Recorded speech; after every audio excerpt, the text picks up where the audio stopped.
소돔과 고모라를 향하여 아브라함을 떠났고 그동안 함께 의지하며 살던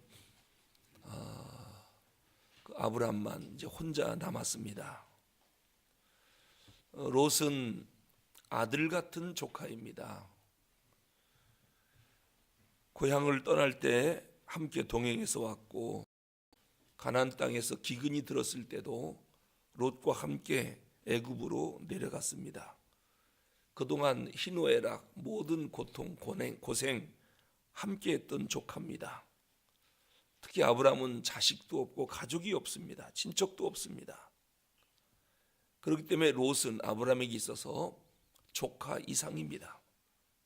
그런데 이 롯이 한순간도 주저하지 않고 아브라함을 떠났습니다. 소돔과 고모라로 가버린 것입니다. 그때 아브라함의 마음이 어땠을까? 한번 생각을 해보십시오. 믿음의 삶을 사는 우리들도 주변 사람이 그렇게 의지하고 믿었던 사람이 나를 놓고 홀로 떠날 때가 있습니다. 참 친하게 지냈던 사람이거든요. 어느 순간 나를 이해하지 못하고 나를 향해서 참 답답하게 산다. 저렇게 꽉 막혀갖고 오직 하나님밖에 모르고 오직 교회 얘기. 너랑은 답답해서 더 이상 못 지내겠다. 그 좋았던 친구가 나를 버리고 갈 때가 있습니다. 이 갈등은 가족 안에서도 일어날 수 있습니다. 가족들이 내 믿음 생활을 도저히 이해를 못하겠답니다. 그래서 살기는 함께 살지만 생각이 다르고 마음이 다릅니다. 교회 간다고 밥이 나오냐 돈이 나오냐, 그렇게 열심히 믿을 게 뭐가 있냐, 그리고 툭 하면 노라고 그러고 꼭 교회를 가야만 하느냐고, 좀 휴양을 가서 거기서 교회 가면 안 되냐고. 자, 그러면 교회 나오면 그럼 모든 외로움과 이러한 그 쓸쓸함이 다 해결되느냐? 함께 믿음의 삶을 살고 있는 이 성도들끼리도 이상하게 만나면 한 되는 거예요. 처음에는 좋은 것 같았는데 어느 정도 시간이 지나가니까 서로 마음을 닫아버리고 자꾸 갈등하고 오해가 생깁니다. 성도들끼리도 서로 인사는 하는데 형식적이에요. 함께 앉아 기도하고 예배하고 찬양은 드리지만 왠지 모르게 나 혼자다라고 하는 외로움을 교회 다니면서도 느낄 수가 있습니다.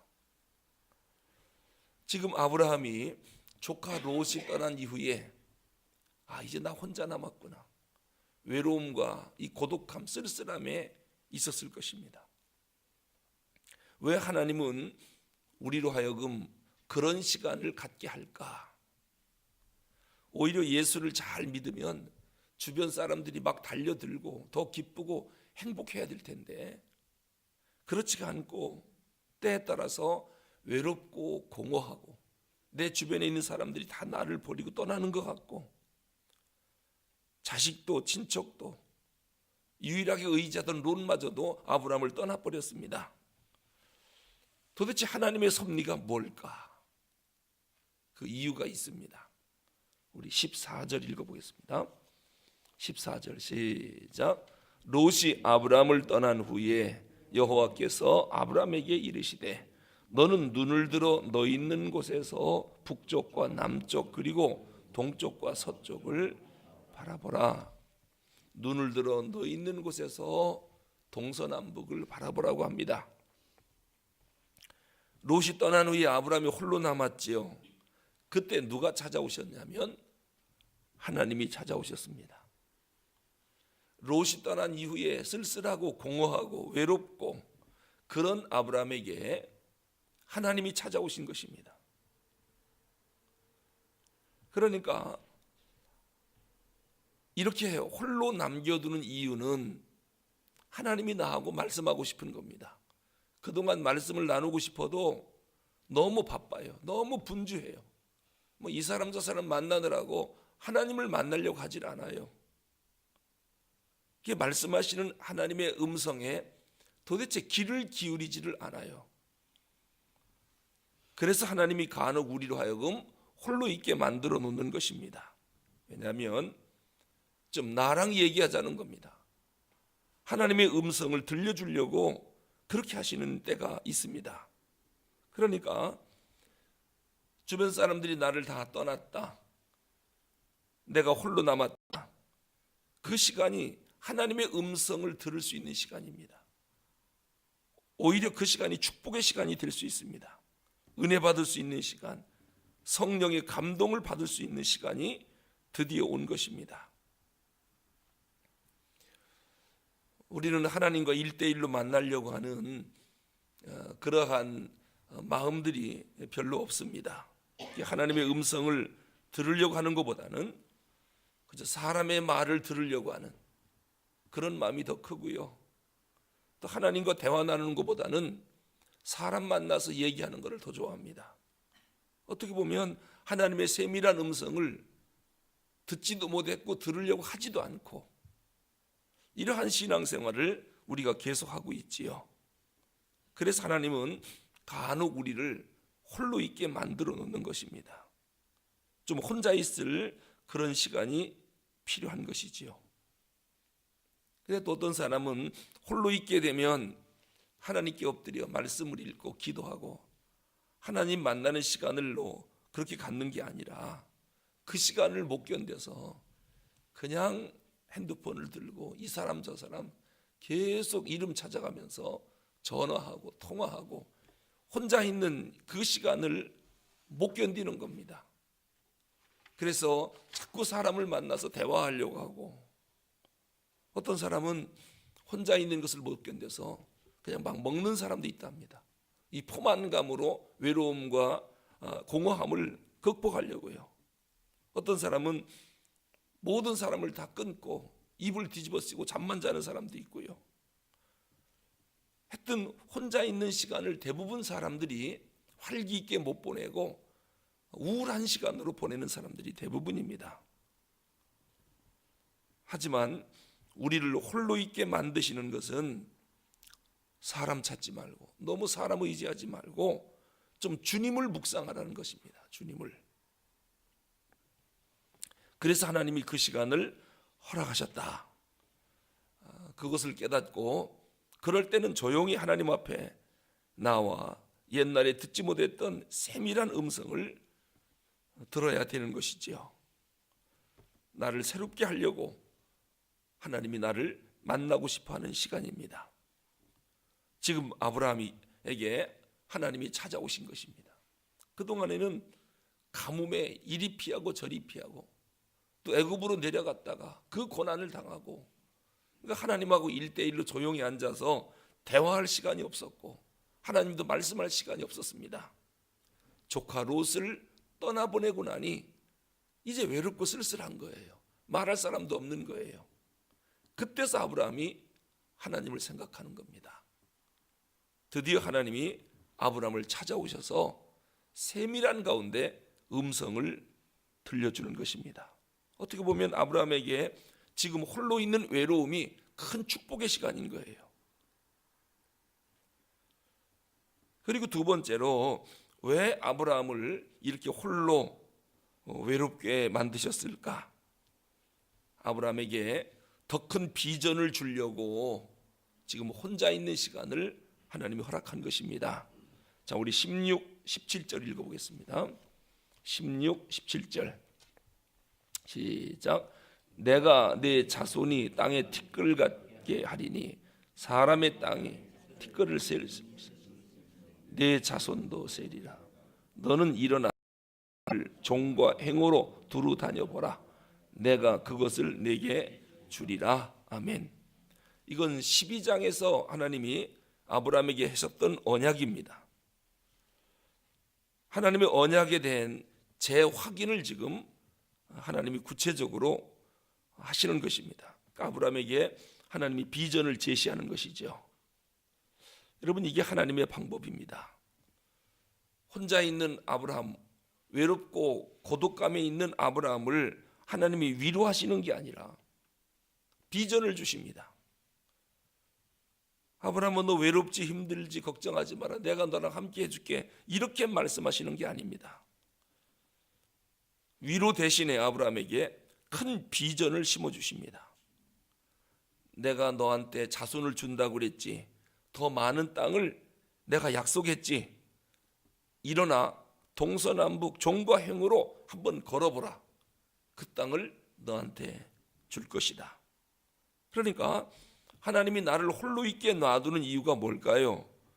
우선 말씀을 들려주려고 하는 것이고 그 말씀을 통해서 비전을 주시려고 하는 겁니다. 여러분, 요한계시록이 어떻게 쓰여졌습니까? 사도 요한이 반모섬에 유배 갔을 때 거기에는 아무도 없습니다. 혼자 고독하게 외롭게 쓸쓸하게, 만날 사람도 없죠. 혼자 있으니까요. 그 홀로 된 순간에 하나님이 영안을 열어 하늘을 보게 한 것이고 장차 되어질 모든 일들을 요한에게 보여준 것입니다. 진짜 큰 비전을 봤죠. 요한계시록을 눈으로 본 것이니까요. 옛날에는 못 봤던 겁니다. 반모섬에 유배돼서 혼자 고독하게 있으니까 거기서 하나님이 요한을 만나줬고 놀라운 비전을 보게 하신 것입니다. 그러니까 홀로 남은 시간은 사람이나 그리워하고 외로움이나 어떻게 좀 이겨보려고 몸부림치지 말고 하나님의 음성을 듣는 시간, 하나님이 나에게 주신 비전을 좀 더 구체적으로 보여주는 시간, 그러한 시간인 것을 기억하고 하나님 앞에 엎드려야 되겠죠. 이 남양주 땅을 그 다산 정약용의 이름을 붙여서 다산 신도시라고 하더라고요. 그 정약용의 그 유명한 책이 목민심서 아니겠습니까? 이 목민심서라고 하는 것은 지도자가 어떻게 하면 백성들을 잘 이끌고 다스릴까? 어떻게 하면 백성들을 잘 섬겨야 할까? 그 방법을 구체적으로 써놓은 것이 목민심서입니다. 베트남의 지도자인 호치민이 그 목민심서를, 그 보따리, 목민심서를 쌓아놓은 보따리를 날마다 들고 다니면서 피난 중에도 그걸 들고 다니면서 읽었다고 합니다. 그런데 이 정약용이 이 책을 언제 썼느냐면요, 그 당진으로 유배 갔을 때 귀양가 있는 그 어려움과 고통의 시간에 모든 사람을 면회도 못 가게 다 차단시켰죠. 혼자 고독하게 있을 때 그때 쓴 것이 목민심서라고 하는 유명한 책입니다. 백성과 민족을 위해서 내가 어떻게 섬겨야 할까? 그동안에는 생각을 못 했거든요. 마음만 있었지. 근데 유배가 있는 동안 생각이 정리가 되는 것이고 그 유명한 책을 쓰게 된 것입니다. 그러니까 나 혼자밖에 없다. 누구도 나와 함께하지 않는다. 외롭다. 고독하다. 눈물 흘리고 감상주의에 빠지지 말고 하나님이 나에게 말씀을 들려주려고 하는구나. 하나님의 음성을 들으라고 하는 사인이구나. 나에게 더 큰 비전을 주시려고 하는구나. 그렇게 생각하고 그저 엎드려 하나님 앞에 기도하면서 세밀한 음성을 듣는 시간을 갖는 것입니다. 제가 투병 생활할 때요, 처음에는 친구도 자주 찾아오고 식구들도 자꾸 병원에 찾아오고 그저 먹을 것도 사오고 그 병원에 있으니까 외롭지 않더라고요. 그런데 그것도 한두 달이지 1년, 2년, 5년, 10년 병원에 있어 보세요. 누가 찾아오나? 아무도 안 찾아옵니다. 친구도 잊어버렸고 일가 친척도 안 오고 나를 끝까지 버리지 못하는 분이 어머니밖에 없더라고요. 내 옆에는 어머니만 남아있고 아무도 없어요. 모두가 잠든 시간에 고통 속에 잠을 못 자는, 24시간 눈을 붙일 수가 없어요. 그러니까 그 시간에 어머니한테 좀 책 좀 빌려달라고. 그래서 그 읍내에 나가가지고요 책방에 가서 책을 빌려오기 시작했어요. 그러니까 고통을 잊으려고 큰 책만 읽은 거예요. 어머니가 나중에는 그래요. 좀 천천히 읽어라. 천천히 읽어라. 이 책은 또 읽다 보니까 너무 재밌잖아요. 한 권, 두 권, 10권, 20권 읽다 보면요, 이제는 속도가 붙고 책 없이는 못 살 정도로 재밌어요. 그러니까 친구를 만나고 사람 찾아오는 것보다도 더 재밌는 게 책 읽는 거예요. 하여튼 나중에는 빌리다 빌릴 게 없으니까 중국 무협지 대하 소설을 막 빌려다 주기 시작했어요. 시리즈로 20권 30권 돼 있는. 그런데 그 책도요, 얼마나 재밌는지, 난 무협지가 그렇게 재밌는지 몰랐어요.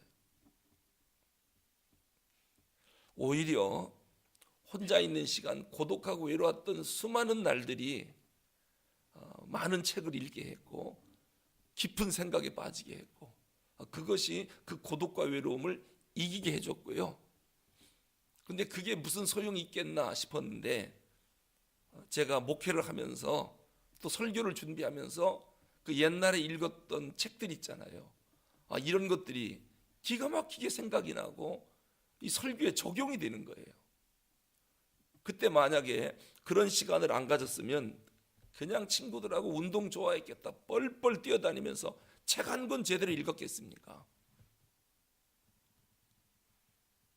그리고 나서 목회를 하려고 하면 뭐 머릿속에 든 게 있어야지, 뭐 책을 본 게 있어야지요. 설교 준비가 제대로 되겠습니까? 그러니까 이 책도 이야기하고 싶고 저 책도 이야기하고 싶고 이것도 저것도 자꾸 들려주고 싶은 그런 것들이 많은 거지요. 이것이 고독과 외로움에 몸부림치며 싸웠던 투병 생활의 수많은 시간들, 그 시간이 지나고 보니까 이렇게 유익했구나.